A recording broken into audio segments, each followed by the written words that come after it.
Você é bom de desculpa? Vamos ver quem é bom de desculpa aqui. Eu preciso de 2 casais. Levanta, quem quiser participar, levanta o braço. Ok. Vem você, que já levantou o braço, e o de óculos lá atrás também, que levantou depois. Não, não é você, não.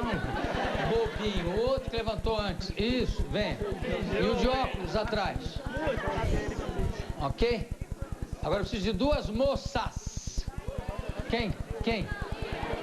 Venha, levanta você, levanta. Você aí. Uma. E. Não, já estão. Já está todo mundo aqui. Vem, vem. 1, 2, 3, 4. Como é seu nome? Renata. Tudo bom, Renata? Tudo bem? Tudo bom? Como é seu nome? Tiago. Tudo bom, Tiago? Ronaldo. Oi, Ronaldo. E você? Renata. Oi, Renata. Tudo bem? O negócio é o seguinte, só um dedo, agora também não dou mais, pronto. A situação é a seguinte, por favor, coloca a cadeira. Ali em cima é o apartamento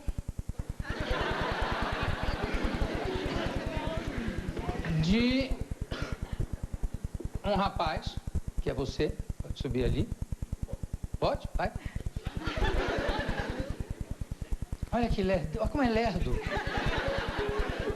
Isso. Ok? Senta aí. E você está aqui. Tá? Daqui. Não, ali onde estão as moças é melhor. Não, tá bom aqui. Tá bom aqui. Você está daqui observando o... Como é mesmo, Tiago? Você está observando o Tiago tirar a roupa de binóculos e o Tiago provocantemente está fazendo... É o contrário, binóculo. Provocantemente está fazendo um striptease. E você é flagrado pela tua mulher, que é você que entra agora. Você entra e diz assim, o que você está fazendo? Tira. O que você está fazendo com esse binóculo? Arranca o binóculo das mãos dele e olha e vê. E diz, o que é isso? Tá bom? Tá. Então, ação. Vamos lá. Peraí, não. Ele nem começou ainda. Primeiro ele começa, pode ir. Você, não vai precisar tirar toda, é só fazer umas poses sensuais. Vai. Se quiser tirar a blusa, pode. A blusa de cima. Não, então tá bom. Então vai, Tiago, ação.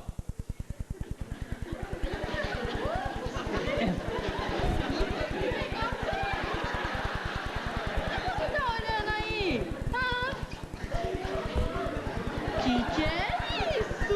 Não tô te reconhecendo. Benzinho, o nosso vizinho de baixo Lá vem as desculpas. falou que você tava saindo com o vizinho de cima.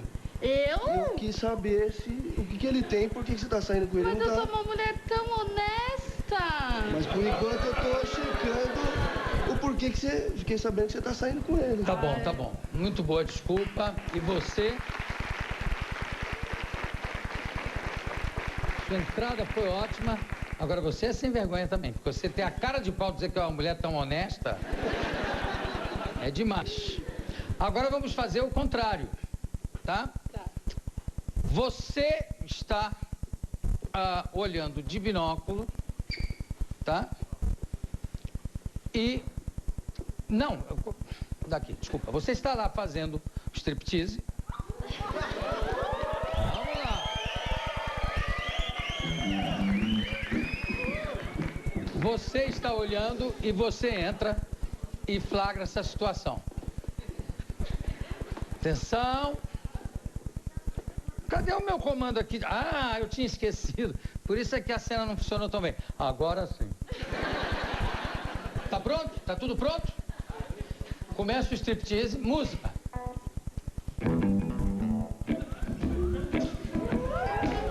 Vai. Usa a cadeira, senta. Levanta a perna, finge que vai tirar a meia. Oi, amor, tudo bom? Por que você tá olhando pra aquela mulher? Sabe como que é, né? Faz tempo que você tá me, falando que vai me dar um jogo de quarto novo pra gente. Tô tentando enxergar a marca, porque eu achei tão bonito. Mas que vagabundo aquele novo!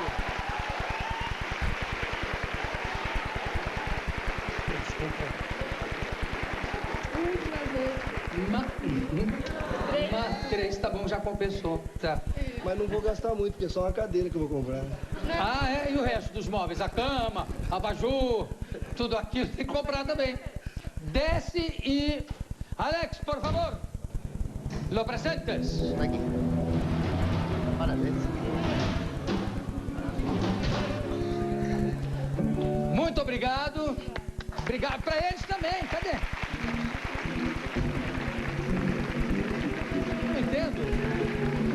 Vamos lá. Obrigado. Vamos.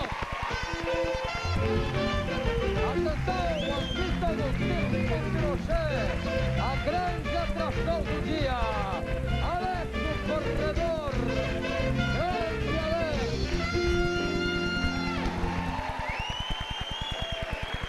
Todas as noites no Circo Pinochet, não percam! Alex, o corre-corre! O homem que sobe e desce escada com a velocidade de um raio para fugir do general. Ele é uma enciclopédia de futebol. Eu vou começar com o jornalista Paulo Vinícius Coelho, PVC.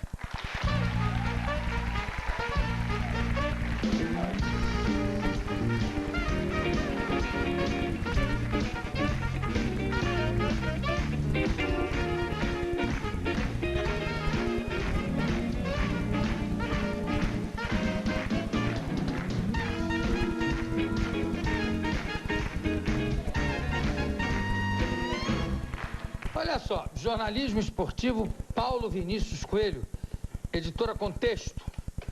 Toda editora tem que ser contexto, né? É, tem que ter um contexto. Sem texto, como é que vai fazer? O contexto desse livro é o seguinte, ele faz parte de uma coleção, coleção Comunicação, que já teve jornalismo diário, o Ricardo Noblar escreveu, teve até aqui. Já teve jornalismo científico, vai ter jornalismo em revista, que a Marina Scalzo vai escrever, jornalismo cultural, o Daniel Pisa vai escrever, e eu fiz esse daí, jornalismo esportivo. Agora, sendo que o futebol é uma coisa, aliás, como tudo, né, que tem tem mudanças muito rápidas, quer dizer, tem novos craques aparecendo toda hora, né? Como é que faz para um livro desse ser atual, se ele for um registro só jornalístico do que está acontecendo? Na verdade, o livro, ele não tem a intenção de falar sobre esporte, sobre futebol. Ele é um panorama para quem está tentando entrar na profissão ou quem já está na profissão, um panorama que eu não tive, por exemplo. Eu sou jornalista há 16 anos.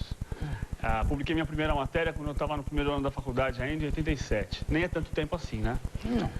Agora, quando eu estava saindo da faculdade, esse tipo de publicação não existia.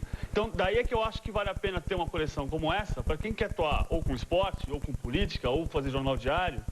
Como já se preparar. Já se preparar, saber como é que está o mercado, o que é que espera, quais vão ser as dificuldades, enfim, o que é que vai encontrar ali. Você tem uma coluna sobre táticas de futebol no Lance e é chefe de reportagem da ESPN, comentarista do bate-bola, também na ESPN. Exato. E você no livro diz que o Graciliano Ramos foi talvez o primeiro palpiteiro do futebol? Na verdade, o Graciliano achava que o futebol não ia pegar no Brasil. Nesse sentido, ele foi um palpiteiro, né? Ele achava que não ia pegar, Ele achava que não ia pegar no Brasil. Na verdade, o que eu acho é que, quando eu digo palpiteiro, de lá para cá, se o Galvão Bueno for escrever uma coluna sobre economia, você vai ser capaz de ler, mas porque vai te causar estranheza, tá certo? Já se o João Mir for escrever uma coluna sobre futebol, ninguém vai achar estranho. Porque, na verdade, o esporte é uma coisa que todo mundo entende ou acha que entende. Eu acho que é como televisão, teatro, cinema, né?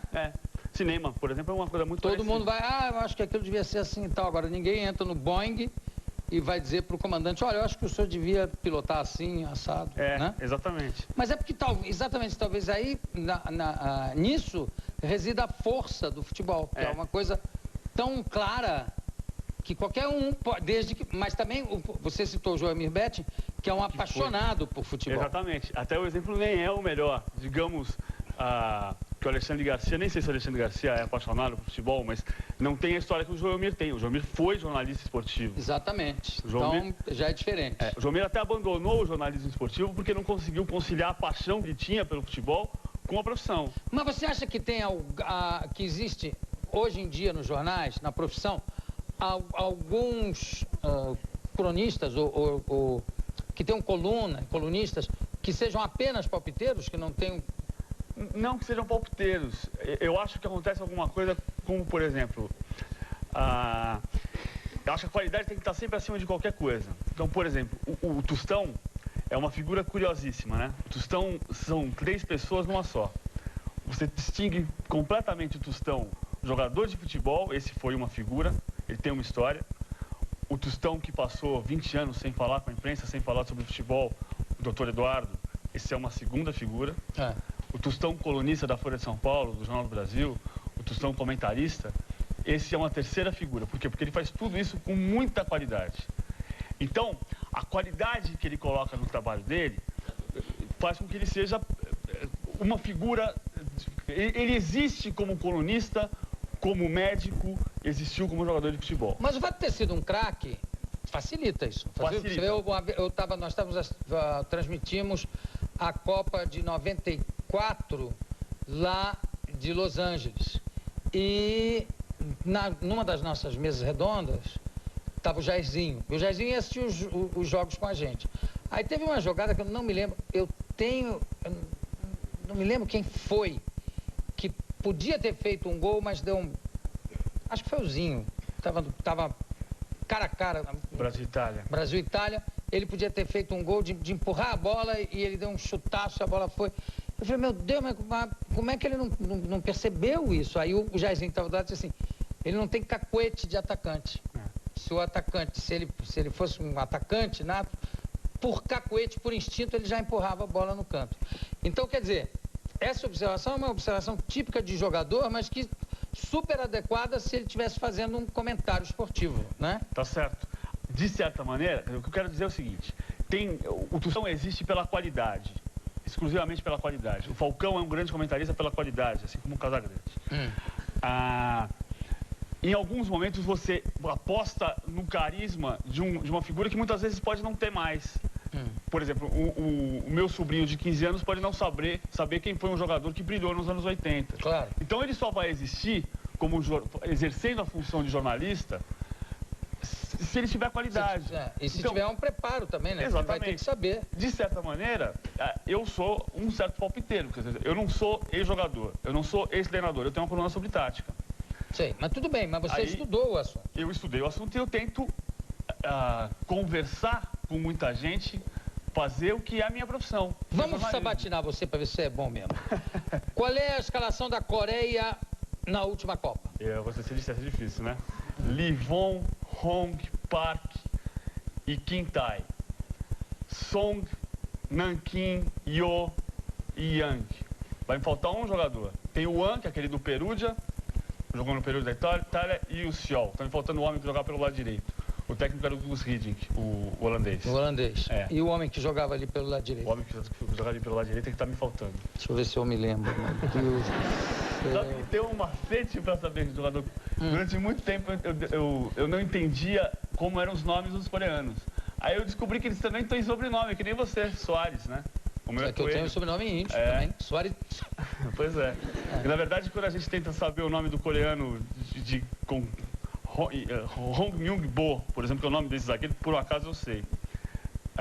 Que fez a pichotada na decisão de terceiro e quarto lugares contra a Turquia, e que teve na seleção da Copa eleita pela FIFA.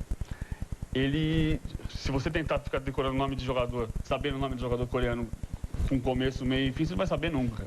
Mas eles chamam pelo último nome. Na Itália, por exemplo, o An, que jogou lá no Perugia, é só An. É mais fácil. Claro. An! Todo mundo vira. Exatamente. Não, porque inclusive se o jogador chamar Swan Ting-bo e você der o nome completo, parece que você está dando 3 atacantes. Swan Ting-bo. Agora, é que na verdade a gente tá brincando com essa coisa de seleção da Coreia, que por um acaso eu mais ou menos sei como jogava, porque eu sei que jogava com 3 zagueiros, com 4 no meio e 3 homens na frente, como o Hiddink que montou esse time, mas porque é um time que tem uma certa importância, tá certo? Porque é um time passou a ser um time importante. Passou a ser um time que fez alguma coisa. Que, aliás, qual foi o resultado, os resultados dos jogos da Coreia na Copa de 66? Da Coreia do Norte. A Coreia do Norte ganhou da Itália 1-0. Os outros 2 resultados eu não sei. A Coreia estava no grupo do Chile e da União Soviética, passaram Coreia do Norte e União Soviética adiante. E a Itália foi eliminada, perdendo por 1-0 para a Coreia do Norte.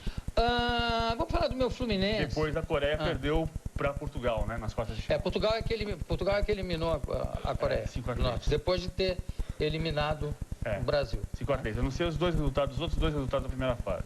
E o meu Fluminense? Time de 51. 51, Castilho, Píndaro e Pinheiro, Edson, Vitor e Lafayette, Tele, Orlando, Carlyle e Didi Joel. Quando é que Esse é o time que jogou o primeiro jogo da final contra o Fluminense, contra o Bangu. Bom, qual foi o ponta do Fluminense que participou da Copa de 54? Maurinho. Maurinho jogou na Copa de 54. Não. Jogou o Rodrigues Tatu. Rodrigues. O Rodrigues. Rodrigues Tatu, só que o Rodrigues Tatu já era do Palmeiras. Quando ele foi jogar, ele já era do Palmeiras. Já era do Palmeiras. Saído do Fluminense. Jogou no Fluminense. Tele jogou até que ano? Tele jogou no Fluminense até 61, eu diria. 62. Como era o apelido do Tele? Filho de Esperança. Tá bom, você tá, por enquanto, tá tomando grau 7. Não tá mal. É verdade que você faz anotação até em lenço de papel? E que o seu carro é uma imundície de papeizinhos escritos e não sei o que, livros, enciclopédia de futebol, é verdade isso? Mais ou menos, já foi mais. Sua mulher fica louca com isso? Minha mulher fica louca com isso, mas já foi mais. Eu tinha um Fusca que você não conseguia entrar no Fusca, não dava pra entrar. Não, podia estar vazio, que já é complicado, mas enfim. Agora, na verdade, essa coisa que muita gente fala, a minha coluna no Lance chama Prancheta do PVC. É uma prancheta que muitas vezes a gente consegue fazer ela eletronicamente na ESPN Brasil também, consegue fazer. E na verdade, quem criou essa coluna, quem achou que eu tinha cara para fazer essa coluna, é um cidadão chamado Marcelo D'Amato, mas porque vários amigos meus chamavam de o guardanapo do PVC. Essa coisa de ir pra tomar um chopp, enfim, e a gente tá conversando e muitas vezes eu puxo, tô conversando sobre um time ou sobre alguma coisa que aconteceu e eu puxo um guardanapo para mostrar como é que foi a determinada situação de um jogo. Você torce por que time? Eu torço pelo Palmeiras.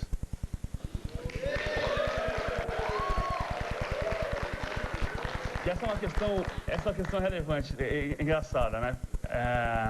Muita gente não diz qual é o time pelo qual torce. Geralmente, inclusive quando trabalha na profissão, não diz. Eu não digo. A não ser quando é relevante. Ou seja, quando alguém me pergunta. Que eu parto do princípio do seguinte. A minha profissão, em tese, é falar a verdade, né? Eu trabalho com jornalismo.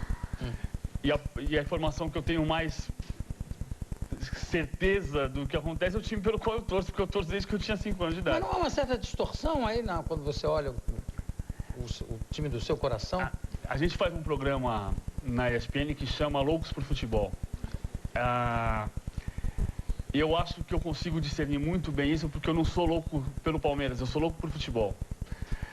Eu quis fazer jornalismo esportivo desde muito garoto.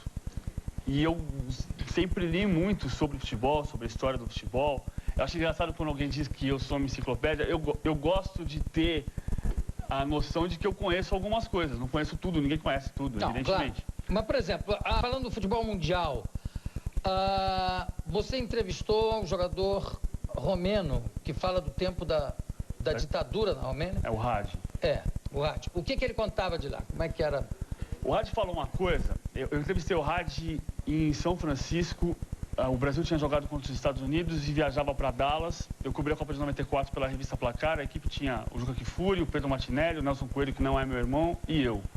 O Juca e o Perdão foram para Dallas acompanhando a seleção e eu fiquei mais um dia para tentar falar com o Hadi. E essa história eu acho muito interessante de como funciona a relação jogador de futebol e imprensa. Bom, o Hadi tinha acabado de bater a Argentina nas oitavas de final da Copa do Mundo de 94. Bateu por 3-2, a Romênia era um dos times sensação daquela Copa do Mundo. O Hadi era um dos melhores jogadores junto com o Romário. Falei, como é que eu vou falar com o Hadi nessa situação? A primeira coisa que eu tentei foi passar a mão no celular, ligar para o hotel onde estava a seleção da Romênia e pedir para falar no quarto do Jorge Hadi. Ele atendeu. Ele tinha jogado no Real Madrid, eu consegui conversar com ele em espanhol e marquei a entrevista para aquela tarde às 2 horas. Cheguei ao hotel por volta de 1h30, Falei, não vou tocar no quarto dele agora, eu marquei as 2, vou esperar mais um pouco. Quando 15 para as 2, mais ou menos, estava ansioso, resolvi ligar. Ninguém atendeu no quarto dele. Tentei de novo, dali uns 5 minutos, e ninguém atendeu no quarto de novo. Aí me indicaram um senhor que estava ali ao lado, que era o assessor de imprensa da seleção da Romênia. E eu fui conversar com ele. Falei, eu marquei a entrevista com o Rádio, eu estou aqui, eu sou da revista Placar. Já são 10 para as 2, eu vou me embora. Marcou as 2. E aí? Ele disse o seguinte, o Rádio não vai falar com você, porque o treinador disse que os jogadores precisam passar a tarde descansando. Eu tentei insistir, argumentei, não tinha conversa. Quase briguei com o cidadão, achei melhor ficar quieto. Sentei e esperei. 2 em ponto, aparece o Jorge Hagi. Aí me levou para um canto escondido no saguão do hotel, ficamos lá conversando, mais ou menos 1 hora. E uma das coisas que eu perguntei a ele foi sobre uma história de um goleiro que defendeu o Steaua Bucareste, que defendeu 3 pênaltis na final da Copa dos Campeões da Europa em 86 contra o Barcelona. O Barcelona era favorito, o Steaua ganhou aquela decisão. E corria uma lenda que o Nicolae Ceausescu, o ditador romeno, tinha mandado martelar as mãos do Ducadan. Essa lenda corria porque o Ducadan, logo depois daquela decisão, abandonou o futebol. Eu perguntei a ele se era verdade. Ele disse, não, não é verdade. O Ducadan teve uma doença nas mãos e, por isso, teve que abandonar o futebol prematuramente. Mas o Ceausescu tinha muito ciúme de nós jogadores. O Ceausescu, toda vez que sentia que um jogador estava aparecendo na mídia mais do que ele gostaria, mandava parar de dar entrevista, falava que não era para conversar mais com jornalistas. Quando a ditadura caiu, eu falei para mim mesmo, agora eu vou falar com jornalistas do mundo inteiro. Olha só. Porque, na verdade, ele tinha noção de que essa relação é uma relação muito de troca, ou seja, que a imprensa precisa do jogador. Claro. Mas que o jogador muitas vezes se serve da imprensa também precisa. Porque é o que divulga o trabalho dele no mundo inteiro. Agora, você que é especialista em tática, você não acha que taticamente o futebol envelheceu? Não tem, devido às condições físicas dos jogadores, ao tamanho do campo, a lentidão que existe na FIFA para mudar qualquer regra. Você pega o basquete, por exemplo, está sempre em cima. No futebol, você corre o risco de assistir uma partida, seja final de campeonato, 90 minutos, mais a prorrogação e mais os pênaltis e ter que saber quem ganhou atirando uma moedinha para cima. Você não acha que isso é um sinal de envelhecimento das regras? Pode ser. Eu sou conservador. Você não incomoda em assistir uma partida que não seja do Palmeiras, é claro, que você esteja assistindo friamente, assistir 90 minutos, mais a prorrogação e mais a cobrança de pênalti, não acontecer nada, você não sai do estádio achando que fez papel de bobo? Eu acho que tem 3 maneiras de ver um jogo de futebol. Tem algumas maneiras de ver um jogo de futebol. Uma maneira é que nem mãe. Sua mãe, quando está na sala de jantar, estou exagerando, claro, e está passando a novela, silêncio absoluto. Quando está passando um jogo de futebol, pode ter uma barulheira, não tem problema nenhum, ela está conversando com você e você está querendo assistir o jogo. Aí a bola bate na trave e aí se faz o silêncio. O jogo de futebol não é um jogo de melhores momentos. Melhores momentos você vê no intervalo do jogo. Mas hoje em dia os melhores momentos são mais emocionantes que o jogo. Talvez sempre tenham sido, né? Por isso que são melhores momentos. Agora o que eu acho é que parece que hoje em dia só sobraram os melhores momentos. É que eu acho... Qual é a terceira maneira de ver? A outra maneira de ver futebol, eu gosto de ver futebol tentando achar o que é que está acontecendo. Ou seja, por que o Kaká não está jogando? Porque quem é que Mas aí não é um torcedor normal. O cara ia assistir e dizer assim, por que o Kaká não está jogando? Mas aí é que está... Mas aí é que eu estou dizendo que houve com o pé do Marcelinho Carioca. Eu tô falando da emoção do jogo. Mas aí tem uma diferença entre o torcedor e o analista, que é onde eu procuro me colocar. Tá certo? Não, claro. Eu tô falando... o número de táticas, enfim, tudo que se inventou no futebol, apesar da estagnação das regras, não fez com que o futebol fosse tão vibrante quanto no tempo do 4-2-4, por exemplo. Tem gente que diz que o futebol só vai voltar a ter mais espaço quando você tirar um jogador de cada lado. Coutinho, por exemplo, achava isso. Eu acho também. O Saldanha também dizia isso. Talvez eu não ache por puro conservadorismo. tá certo? Mas deixa eu te falar, porque eu tenho a impressão, quando eu falo, aliás, já falei isso aqui várias vezes também, é que com o preparo físico dos jogadores de hoje, o campo ficou pequeno. Exatamente. E não dá para aumentar o campo em todos os estádios. Não dá. Né? Então era mais fácil botar 10 e 10 no banco, para você poder mexer no time com mais rapidez. Talvez. Mas você é contra. Eu, em princípio, não gosto. A não ser que alguém me diga. Você quer saber o porquê que o Kaká não está jogando hoje. É uma das razões. Agora, na verdade, mesmo que haja essa mudança na regra, eu vou continuar procurando o que é que está acontecendo no jogo. Vou tentar encontrar uma explicação para mim do que é que está acontecendo no jogo. Mas você acha, quer dizer, claro que é um achômetro, mas é possível que o jogo fique mais dinâmico? Com 10 jogadores, o campo vai aumentar. Tem estatística que mostra que os jogadores 30 anos atrás corriam 6 km em 90 minutos e que hoje correm 14. Quer dizer, é o que você está dizendo, o campo ficou menor. O campo está menor. O Maracanã tem os mesmos 110 metros por 75, mas ele hoje é menor do que era no passado. Tanto que eu acho que no passado havia mais lançamentos exatamente para o jogador correr menos, né? Não sei se para o jogador correr menos. Ele corria menos e por isso havia mais espaço. E por isso havia espaço para você fazer o lançamento mais longo para o jogador aparecer em velocidade. O que aconteceu no jogo Brasil-Uruguai, no Campeonato Sul-Americano de 59? Uma grande briga. E aí? Todo mundo deu pancada para todo quanto é lado. Quantos foram expulsos? Eu não sei quantos foram expulsos. Foram expulsos 3 de cada lado, se eu não me engano. Tá certo. E aí o Brasil ganhou o jogo. Porque o jogo ficou, já naquela época, o jogo ficou muito mais vibrante, porque exatamente como eles também não aguentavam correr aquele negócio, aquele campo todo, naquela época, com 3 a menos, o Brasil ganhou o jogo todo na base de lançamentos em profundidade. Tinha Didi, tinha aquele... Aliás, o Didi, se eu não me engano, foi expulso. Foi expulso. Mas todos os jogadores tinham uma habilidade de lançamento que hoje em dia você não vê mais, né? Assim, quando você vê num jogo é sensacional. Você não vê o Gerson, você não tem mais o Gerson da Copa de 70 que fazia aquele lançamento primoroso. Esse tipo de jogada não existe mais. Na verdade, porque até os próprios treinadores trabalham com espaço de campo mais reduzido. Mas não é por falta desse espaço também? Você trabalha com espaço mais reduzido? O técnico, muitas vezes, tenta reduzir o espaço do adversário, para não deixar o jogador ter o espaço para fazer valer a sua habilidade. Por isso é que muitas vezes a marcação acaba prevalecendo, é o que você está dizendo. Por isso é que muitas vezes o trabalho do editor dos melhores momentos é muito mais fácil do que era no passado. Isso não há dúvida. Eu conversei com o Paulo Vinícius Coelho, que está lançando jornalismo esportivo pela Contexto, editora Contexto. Paulo, obrigado pela sua presença. Eu que agradeço. Daqui a pouco a gente volta.